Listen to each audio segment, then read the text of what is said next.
Major funding for KPBS Evening Edition has been made possible in part by Bill Howe Family of Companies, providing San Diego with plumbing, heating, and air restoration, flood and remodeling services for over 40 years.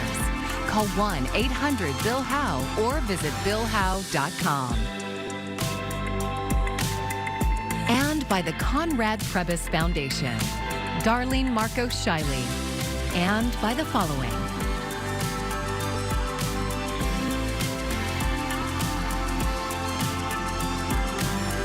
And by viewers like you. Thank you.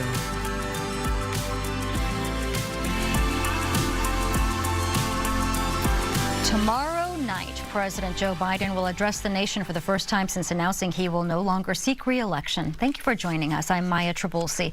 Vice President Kamala Harris has momentum and money on her side as she moves toward the Democratic presidential nomination. But Republicans are sharpening their attacks on the new presumptive nominee. Karen Kaifa has the latest on Harris's first swing state rally. Vice President Kamala Harris in Milwaukee Tuesday, the first rally of her new presidential bid in a key swing state. Friends, we have 105 days until Election Day, and in that time, we've got some work to do. But we're not afraid of hard work. We like hard work, don't we? Since President Joe Biden dropped his re-election bid Sunday and endorsed her for the top of the Democratic ticket, Harris has secured enough delegate endorsements to win the party's presidential nomination, as well as endorsements from the House and Senate Democratic leaders on Tuesday. We are here today to throw our support behind Vice President Kamala Harris. Her campaign boasted a surge of more than 30,000 volunteer signups, and Democrats are heartened to see enthusiasm among younger voters. We've seen this happening on TikTok and social media little by little as Gen Z's really grappled around Kamala Harris, her record, and are excited about her. But there are still more than 100 days to go until Election Day, and Republicans are sharpening their attacks. Kamala Harris is a San Francisco liberal who would just continue the failed Biden-Harris policies.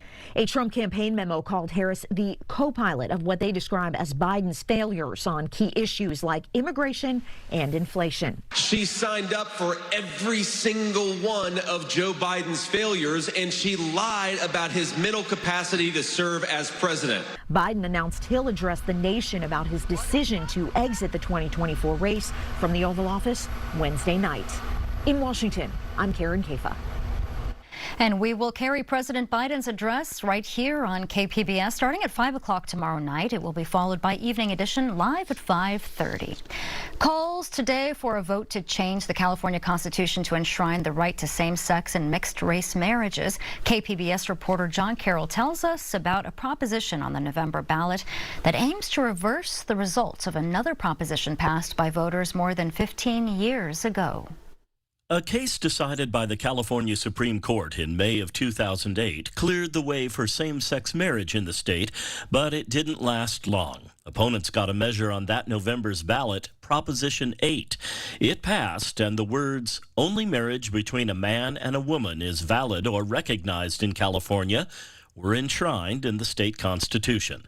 Prop 8 became moot when the U.S. Supreme Court issued the Obergefell decision in 2015, making same-sex marriage legal across the country. Prop 3 is a crucial initiative to protect California's values of freedom and equality. Equality California Executive Director Tony Wang was one of several local political and civil rights leaders that gathered at the LGBT Center to call on San Diego County residents to vote for Prop 3. Speaker after speaker here today related the case for passage of Prop 3 to what happened with Roe v. Wade.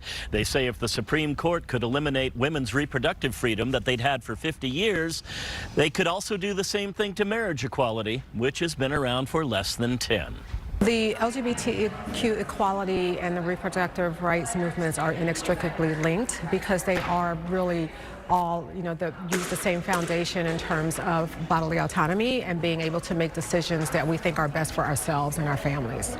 When Prop 8 passed in November of 2008, thousands of same-sex couples who tied the knot were left in limbo as the issue worked its way through the courts.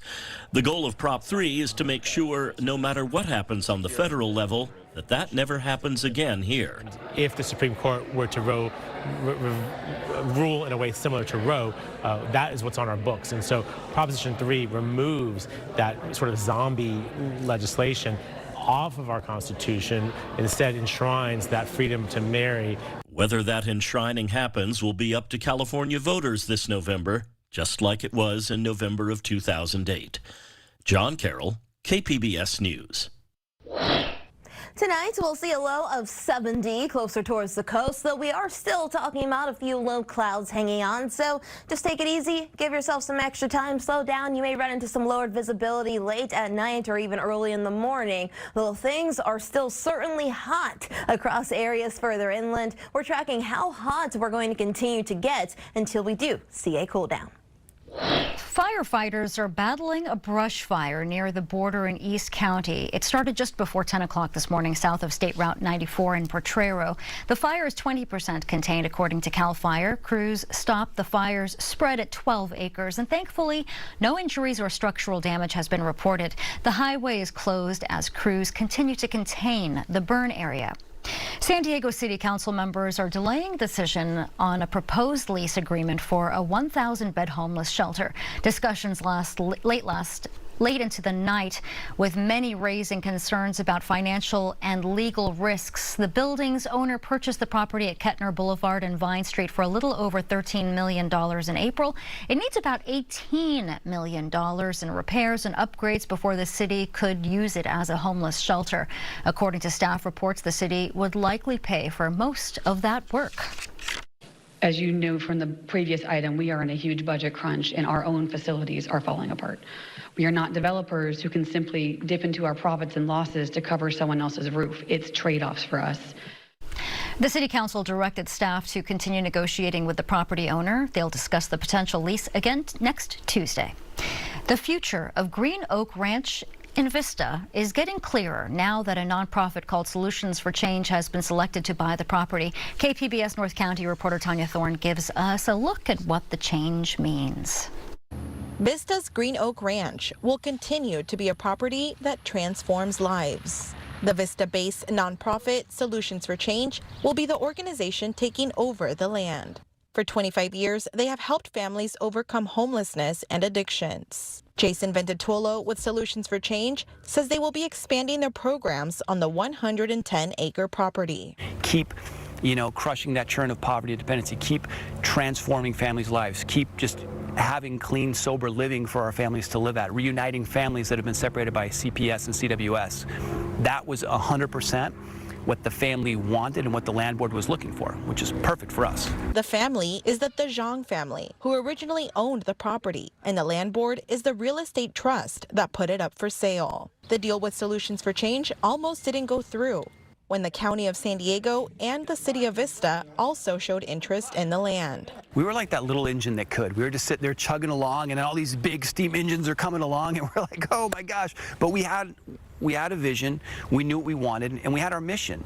And the Green Oak Ranch Land Board, they had assured us, like, hey, we want to go with you guys. There was just a lot of extra noise that was happening with the county and with the city. Opposition came from some Vista residents concerned over the county's proposal for a campus of healing. Tim Tronconi, a Vista resident, found himself leading some of those efforts. We were just able to start a movement basically to get the whole community involved in this issue. We had 300 people show up to the city council, which is amazing.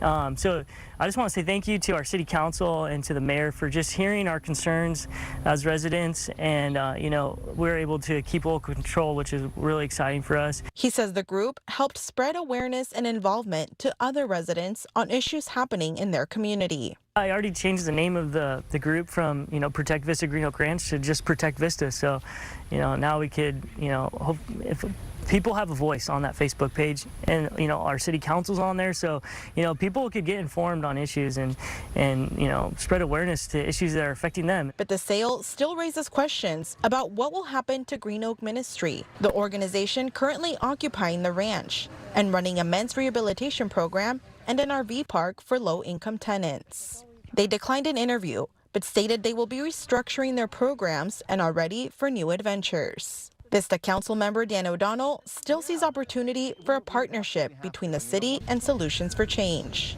I do genuinely believe that the city needs more baseball fields and just more recreational activity.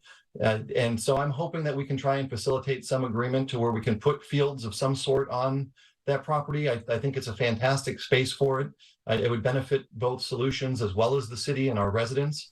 But, you know, we'll cover that when we get there. Solutions for Change says there could be a way to find more green space for the community, keep camps and retreats running, while helping families facing homelessness. Our goal isn't to walk in there and say, okay, everything changes, everything stops. We want to continue with everything that we can. Now, there's going to be a lot of planning that's going to go into it, a lot of discussions that have to happen, but we're excited about that. That's the thing, is we want to have those conversations with the community leaders, again, with the elected officials, with these organizations, with the different camps. Hey, what can we continue to do? How can we continue to support the community? They are expected to move in at the beginning of 2025 and will be holding public meetings before the move for community input. Tanya Thorne, KPBS News. Rady Children's Hospital nurses walked the picket line for the second and final day of their strike today. Nurses told our media partner KGTV they felt energized after an appearance from Senator Toni Atkins, who gave her support. The hospital says the noise from the strike comes at a cost to patients. For many of our families, this is very intimidating. This is very scary. You know, patients coming here for therapy, you know, the kids that put their heads on, some of the kids with things like autism, very sensitive to sound. We are hearing conflicting reports. We have families who are out marching with us. We're asking them about the noise in the building, and they're saying they can hear it, but it's not disruptive. Nurses want a 30% raise over 3 years. The hospital's vice president of operations says nurses can earn between $130,000 to $200,000 per year under the current contract offer. Comic-Con is upon us, and with it, the colorful cosplays that take over the convention floor. KPBS student reporter Katerina Portela spoke to 3 San Diego cosplayers on how the medium creates a community of acceptance and creativity. Walk into Comic-Con and you're likely to run into Princess Leia, Spider-Man, or Mario. Not the characters themselves, of course, but the cosplayers who love them and painstakingly create costumes to pay tribute to them. But for many, cosplaying is much more than dress up. It's an outlet for connections and self-expression. Miles Montgomery was a shy middle schooler when he caught the cosplaying bug. I started going to Comic-Con when I was like 11 or 12 years old, and that was the first time that I had seen people like dressing up with comic book characters and fantasy characters, and I was like, oh, normal people can just do this? Now, 20 years later, he comes to Comic-Con every year, lately as a Mad Max character.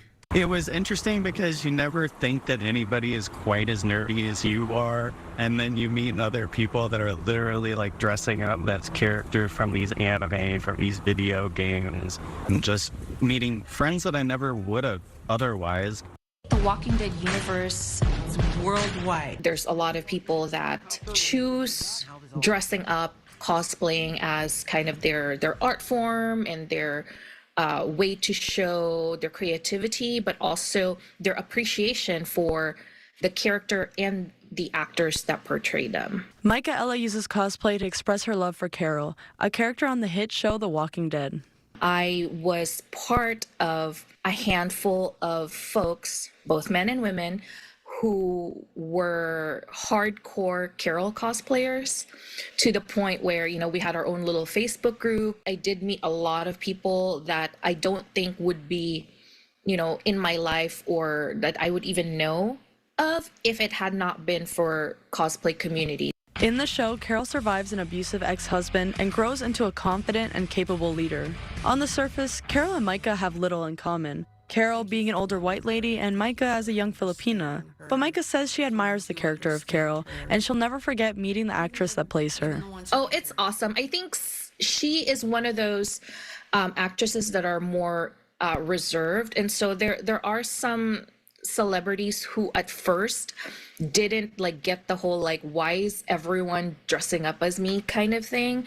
But over the years, because I've met her so many times, she's gotten used to it and has warmed up to us.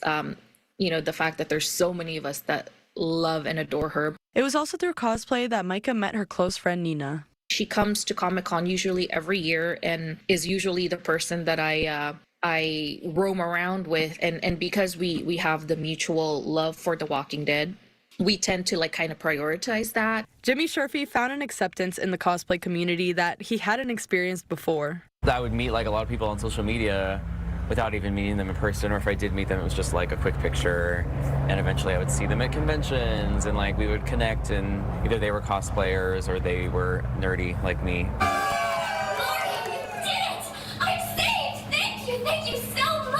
Jimmy says cosplay gave him the courage to do drag.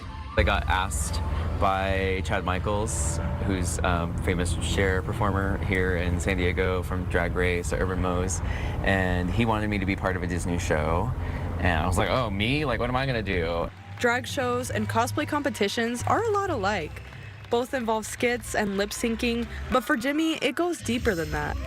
The cosplay community is kind of more accepting, I would say, than about different body types, different ethnicities, different sexualities in general, and obviously like the LGBT community, that's like what it's all about. So I just feel like there's a good overlap there with the communities, and I've kind of found like my little place in there. Jimmy is now able to make a living as a cosplayer and a drag queen.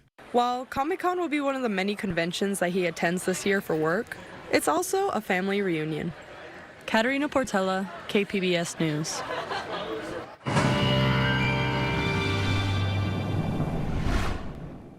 Well, let's break down your weather headlines, the top things we need to know as we do head throughout the rest of the week.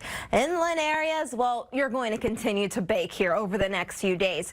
Though we are seeing an uptick in monsoonal moisture, that's going to continue to bring the chances for a few thunderstorms. Heads up, lightning can be detected in the skies, so make sure you are staying weather aware. If you do hear thunder or see lightning, get indoors. Those are no conditions to be outside. Though there is some good news for those of you who don't like it as hot. Weekend drying and cooling trend on the way as we do head into the later half of the week.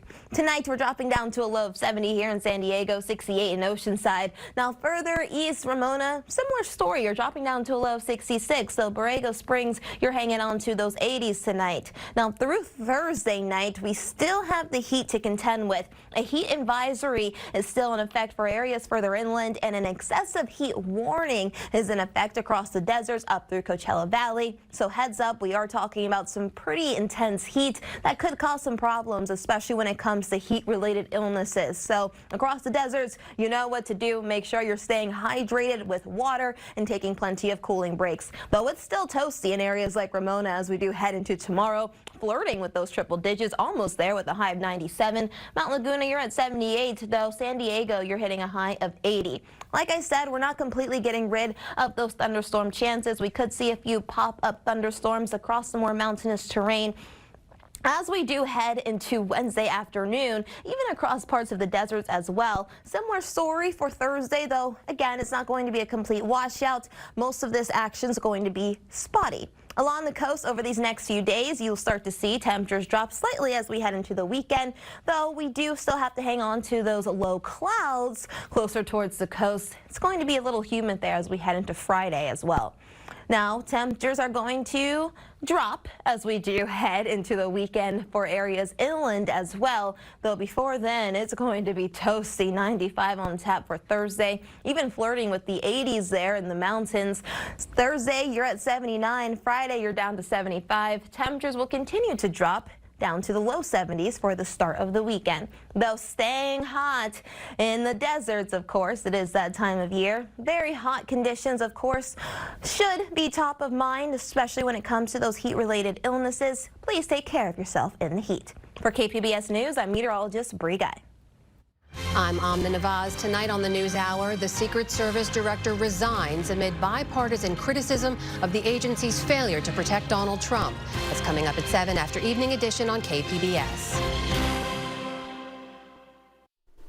With Comic-Con fast approaching, it's easy to forget that we have access to a unique pop culture experience all year long by way of the Comic-Con Museum. I took a tour of the museum in Balboa Park, which is chock full of one-of-a-kind items in the new Betty Boop exhibit, a Hollywood movie prop memorabilia auction, as well as a famous car that's sure to take you back in time to a future where we don't need roads. Betty Boop, an international icon. Why was it important to bring this exhibit here to Comic-Con Museum? That is the primary reason. She is an international icon, and not only that, she is the first fully formed female animated character. She's been around for 90 years and is still one of the top beloved icons created as a cartoon. It's just amazing. And I'm thinking it's especially, because she's a female character, for her to be as popular as she was for as long as she was and as widely as she was. You know, she's sexy without being sexual. She was the first female to fly a plane, pilot a ship, and to run for president. And it's one of the reasons Comic-Con exists is they were trying to preserve the art form of comics and comic art. And so we always have original art in the museum. And I like to point that out because people don't often realize they're looking at things that are from the 30s, from the 20s, even earlier. What's going on there, Betty? This is a pop-up exhibit. It's only here for 2 weeks. And it is displaying the memorabilia that will be on the auction at Julian's on Sunday, July 28th. This is just a small collection of the items that are going to be there, but we have some very, very special things that I think you'll be interested in seeing. One is the Wolverine Deadpool shirt that was worn by Ryan Reynolds that he has contributed to the museum as an auction item. It's really pretty cool. And then these are original artworks. There are over 70 of these, and they're by the artist Gabriel Hardman, who did the storyboards for X-Men 2, X-Men United. So if you're a collector, that's something that's probably going to, have a lot of people's interest because these original artworks are hard to come by. These two items are notable just because they're extremely rare. They were both thought to have been gone and lost forever, and they're original props from Star Trek. And this is the first time that they've been on display. They've been on display. Harry Potter and the Sorcerer's Stone. It's the first movie, right? The very first one. These are the magic wands. These are the good. These are the evil. These are the students. It's really fascinating to look at them, and they were all used in the movies. So Rita, what do you have your eye on? I really would love to actually buy that piece of Betty Boop art, but I can't afford it. It's really cool. It's an original, one of a kind. This was created by Frank Caruso, who is the current artist for Betty Boop. And he said he wanted to capture the joy and the energy of Betty Boop. This is an interactive part of the exhibit where you can actually take a step-by-step approach to drawing her. Well, right now we're learning the process in which how the animators drew Betty Boop. As you can see, these guidelines are very helpful, and Betty Boop is especially interesting because, look at her anatomy. It's sort of realistic, but then you have her head. Yes. It's almost like it's shaped like an oversized bean. All white beard and a crooked stare. Welcome to the robotics area of Popnology. This exhibit is where yesterday's fantasy is today's reality, and that's really true. So this is an exhibit of thinkers. It's an exhibit of people that envisioned the future and then how it has transferred to be their current reality. This is the DeLorean. And this is a full replica of the one that was in the movie. There are only two that exist. The one was in the movie and this replica. And it is really awesome. So I get to sit in one of two DeLoreans in existence. That is outfitted like Back to the Future. This is a full replica of the Back to the Future DeLorean, with everything except the hydro fuel. You can see even to the way the fenders are done, the way the fuel system is carried, the wiring, everything is actually exactly like what was in the movie. It's a lot more comfortable than I actually suspected it would be. And we have November 5th, 1955. Here's a red letter date in the history of science, November 5th, 1955. This is incredible. So who built this? Actually, the exhibit company did. They commissioned building it, and they got permission from the movie to replicate the plans. It's not the Comic-Con convention experience, but it does bring forth the Comic-Con philosophy and mission, which is to celebrate comics and to celebrate the popular arts. And that's what we do, and we try to bring that joy that you get at Comic-Con as well with the exhibits that we have. Year round. Year round. Year round. And the online auction ends Sunday, July 28th at 5 p.m. And if you want to browse the items or even place a bid for yourself, you can find a link to Julianne's auctions on our website, kpbs.org. Click the Comic-Con banner on our homepage to find all of our convention coverage. And here is a look at what we're working on for tomorrow in the KPBS newsroom. Vice President Kamala Harris is off and running. NPR's Morning Edition will catch us up on the rapid-fire launch of her presidential campaign. And KPBS Midday Edition is getting us ready for the start of the Olympic Games in Paris with interviews from local athletes. And you can find tonight's stories on our website, kpbs.org. Thanks for joining us. I'm Maya Trabulsi. Good night.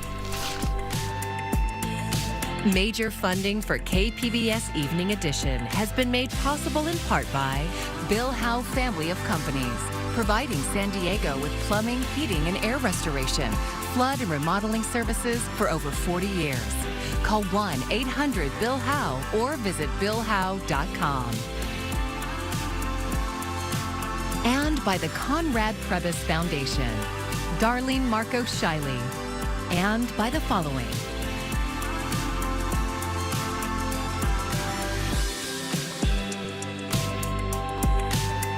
By viewers like you. Thank you.